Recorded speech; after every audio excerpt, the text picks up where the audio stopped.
Eu acho que eu tive que ter responsabilidades tão cedo que acabei esquecendo de mim. Por que que muitas vezes a gente não sonha, não realiza, não consegue olhar para aquele nosso ideal? Por um ponto que é muito profundo. E a percepção que eu vou trazer aqui para vocês é uma percepção sistêmica muito nova. E ela é muito valiosa e reveladora. Então, prestem muita atenção. Se não entenderem, se ficar alguma dúvida, me manda nos comentários, tá?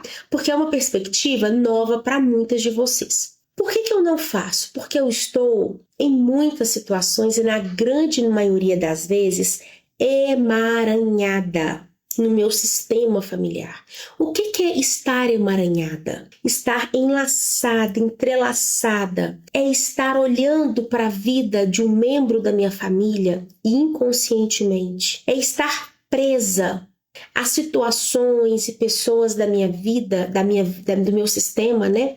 Que sofreram, que foram excluídas, que não puderam ficar. Então, olha só. Se eu tenho uma mãe depressiva, se eu tenho uma mãe que sofre, se eu tenho uma mãe sobrecarregada, se eu tenho uma mãe muito doente, o que eu faço? Para não deixar a minha mãe sofrer, eu emaranho na história da minha mãe. Eu agarro na história dela e tomo para mim o sofrimento que é dela. O nome disso é emaranhamento. O emaranhamento, mulheres, é uma forma muito profunda de amar. Muito profunda. É a forma que muitas mulheres encontram de fazer parte da família. Então, olha só, como que eu sei que eu estou em um emaranhamento? Como saber se aquilo que eu estou vivendo hoje é fruto de um emaranhamento? Então, vou trazer aqui 3 percepções, tá? Eu anotei todas para não esquecer nenhuma. Então, a primeira, percebam aí, tá? Qual que faz sentido para vocês? Então, se eu estou emaranhada, se eu estou ali presa na história de outra pessoa, isso tem sintomas para minha vida. Porque é como se você estivesse vivendo uma vida que não é sua. É uma vida que é do outro, mas que por um desejo ali de pertencer, um desejo ali de fazer parte, eu me uno àquela pessoa. Então, a minha história e a dela se entrelaçam de forma que eu não sei mais qual é a minha vida e eu não sei mais qual que é a vida dos meus pais, por exemplo. Vamos pegar os pais, não vamos nem muito longe não, tá? Então esse emaranhamento ele vem muito dessa ligação, dessa vontade de tirar o sofrimento da pessoa, ou então às vezes eu nem conheço, tá? Isso é muito comum. Às vezes, eu nem conheci, por exemplo, um irmãozinho meu que morreu antes de mim. Mas como nós estamos ligados por uma teia, por um grande sistema, inconscientemente eu me uno àquele irmão. Então, se aquele irmão não pôde viver, eu também assumo uma vida, mas como se fosse uma não vida. Então, esse é o emaranhamento. Quando eu me prendo a alguém que não pôde ficar na família. Ou então, quer ver? Vou dar um exemplo clássico. Uma pessoa que teve alguém na família que foi excluído. Então, um avô alcoólatra, um pai alcoólatra, qualquer pessoa, tá? Que faz parte daquele sistema. Se faz parte do sistema, tem que ter um lugar. E o que significa ter um lugar? Ter um direito de pertencer. Ele faz parte. Ele contribuiu para que o sistema girasse, para que a vida seguisse. Então, um avô que é alcoólatra, por exemplo, ou então um tio que morre ali à míngua e não contribuiu muito para a família, ou que as pessoas têm vergonha desse membro, inconscientemente, como eu estou ligada, estamos todos ligados aos membros do nosso sistema. Uma pessoa que vem depois, de forma inconsciente, ela traz para a vida dela características que não são dela. Então ela assume esse comportamento. Por quê? Porque todos têm direito de pertencer. É uma maneira inconsciente que o sistema encontra de dar um lugar para cada pessoa. Então, olha só, quando isso acontece, deixa sinais, deixa marcas na vida da pessoa que está emaranhada. Eu vou trazer aqui esses 3 pontos e vocês vão perceber aí, tá bom? Qual que faz mais sentido para vocês. Olha só. A pessoa sente como se ela estivesse carregando um peso que não é dela. Ela traz um sentimento, a vida dela se torna tão pesada que é como se tivesse algo ali inadequado. Já sentiram isso? Carregando um peso que não é de vocês? Outro ponto. Nossa, Nara, eu tenho atitudes, eu tenho comportamentos que parece que não sou eu, parece que é outra pessoa, parece que tem alguma coisa que toma conta de mim.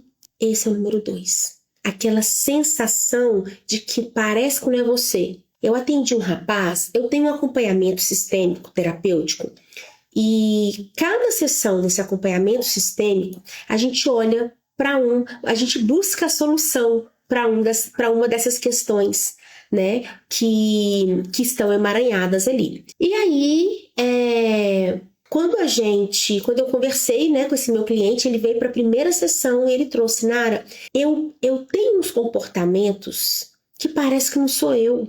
Eu quero agir diferente. Eu queria ser mais afetuoso com os meus filhos. Eu queria agir melhor com a minha esposa. Mas parece que tem uma coisa que me toma, e que eu não consigo mais separar o que sou eu e o que é esse comportamento.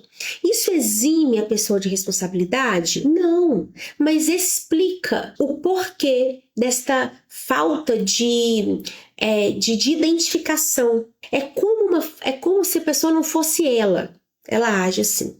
Um outro ponto, o terceiro então, terceiro sintoma de um emaranhamento, que é estou amarrada. Parece que eu estou amarrada. Então vamos lá, de novo. Sinais, sintomas na minha vida hoje que eu estou emaranhada, ou seja, presa à história de alguém que não é minha. Geralmente, tá? Não vou muito longe não. Pai, mãe, irmãozinho que morreu, que não pôde ficar. Isso tudo emaranha.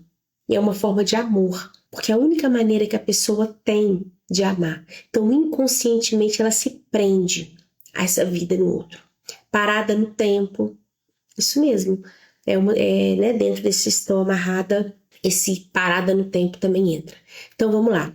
Qual que é o sintoma? O primeiro sintoma. Como se eu estivesse carregando um peso que não é meu. Sintoma número 2.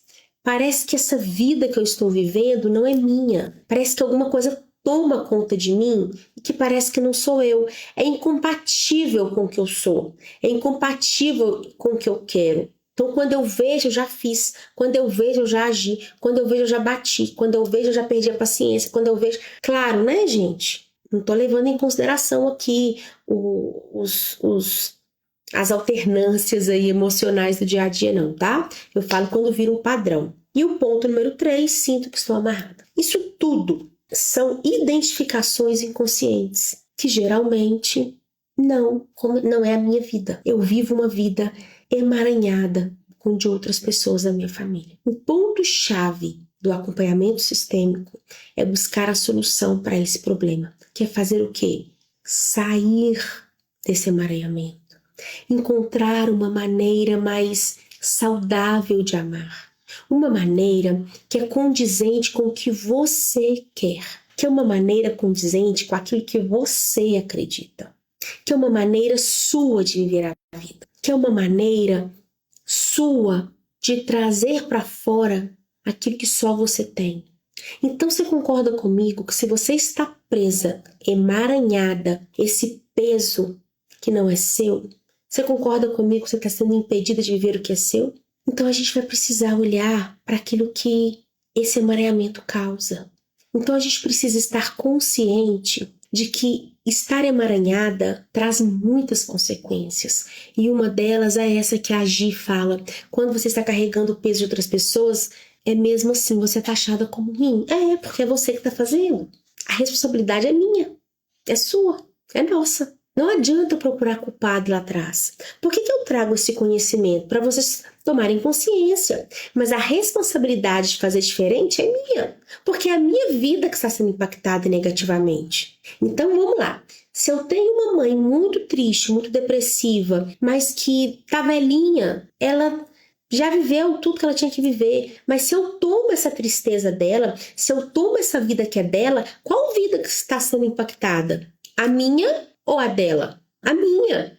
Porque ela fez o que ela deu conta no contexto, no tempo dela, porque ele nos tira tanto do nosso centro que a gente não consegue ter esse discernimento. Peraí, a minha mãe foi triste. Lá no contexto dela, ela estava sofrendo porque o marido dela abandonou. Eu tô com meu marido aqui, com os meus filhos. Calma, essa tristeza não é minha.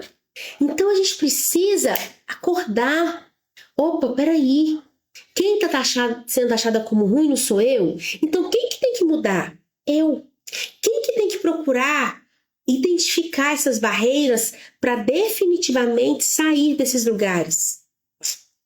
Euzinha aqui, ó. Ninguém vai fazer isso por mim, não. Ninguém vai fazer isso por você, Gi. Camila, Sheila, Lucy, Nara, Vivi, não, gente. A responsabilidade do que eu faço com a minha vida é minha. Por isso que eu preciso tomar consciência disso aqui. Para eu saber onde que eu tô presa. Para eu saber onde que eu tô parada e, ó, sair de lá logo.